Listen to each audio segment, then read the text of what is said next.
Sveiki, pakalbėkime apie trukmės grąžinamų prekių pakavimo standartą. Kiekviena pakuotės dalis yra naudojama ne be reikalo ir turi atlikti savo funkciją. Gamybinių užsakymų pakuotėse naudojami kartoniniai kampai, kad nepasižeistų gaminys. Tada vyniojama į stretch plėvelę, siekiant apsaugoti nuo dulkių ir surišama pet juosta gaminio stabilumo užtikrinimui. Tuo tarpu plokštė dėl savo dydžio yra pakuojama kiek kitaip. Iš apačios dedama padėklinė plokštė arba HDF-as, iš viršaus dengiama kartonu ir surišama pet juosta. Tai produktas yra tinkamai apsaugotas. Tačiau mes dažniausiai gauname tokius grąžinamus užsakymus ir prekes. Šis užsakymas grįžo iš kliento visiškai nesupakuotas ir be jokios identifikacijos, o didžiausia bėda, kad per visą lapą eina didelis brūkšnys.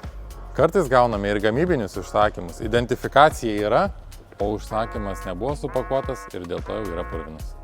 Liūdna statistika yra tai, kad kas ketvirtas grįžtantis užsakymas į trukmę jau yra nebenaudojamas.